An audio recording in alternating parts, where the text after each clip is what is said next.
రాష్ట్ర ప్రభుత్వం కేంద్ర ప్రభుత్వం మరింత బలంగా కోఆర్డినేట్ చేసుకుని ఏ రకంగా ముందుకు వెళ్లాలన్న దాని మీద ఒక కొత్త పద్ధతిలో ఈ మీటింగ్ జరిగింది. అందుకనే ఎప్పుడూ లేని విధంగా ఎంపీల తాలూకా మీటింగ్లో రాష్ట్ర మంత్రులను కూడా ముఖ్యమంత్రి వర్యులు పిలిచి ఆహ్వానించడం కూడా జరిగింది.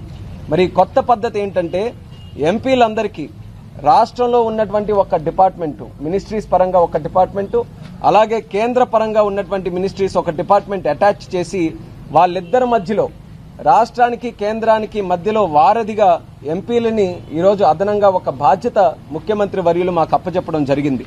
మరి ఆ బాధ్యత సక్రమంగా నిర్వర్తించి ఈరోజు ఆంధ్రప్రదేశ్ రాష్ట్రాన్ని కష్టాల ఊబిలో నుంచి, అప్పుల ఊబిలో నుంచి, ఈ ఆర్థిక నష్టం నుంచి బయటకు తీసుకొని రావాలనంటే కేంద్రం తాలూకా సహకారం ఎంతైనా ఉండాల్సినటువంటి అవసరం ఉంది.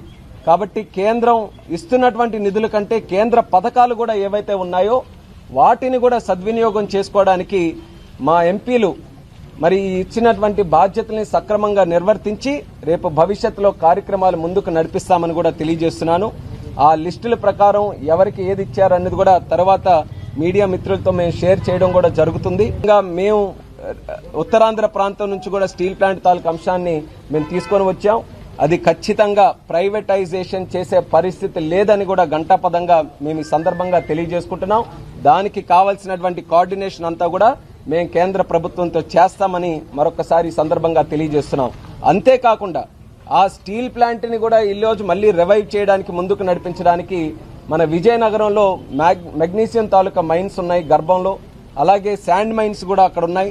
అది స్టేట్ గవర్నమెంట్ కేటాయించాలి, రెన్యువల్ చేయాలి ఆ లీజెస్ కూడా, అవి కూడా మేము ప్రస్తావించాం. ఇమీడియట్ గా ఆ లైసెన్స్లన్నీ కూడా రెన్యువల్ చేయాలని చెప్పి ముఖ్యమంత్రి గారు కూడా ఆదేశించడం జరిగింది. కాబట్టి స్టీల్ ప్లాంట్ కి సంబంధించి ఎంత పట్టుదలతో కార్యక్రమాలు చేస్తున్నామని దానికి అది కూడా ఒక ఉదాహరణను కూడా తెలియజేసుకుంటున్నాం.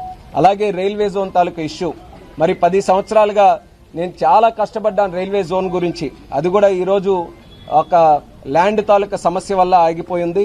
దాని మీద కూడా అక్కడ వైజాగ్ లో కలెక్టర్ గారితో అక్కడ ఉన్నటువంటి డిపార్ట్మెంట్స్ అందరితో మాట్లాడాం. దీని మీద మరి పల్లా శ్రీని గారు, భరత్ గారు, అలాగే అక్కడ ఉన్నటువంటి ప్రజాప్రతినిధులు అందరూ కూడా తరచూ దీని మీద కూడా సంప్రదింపులు జరుపుతున్నారు.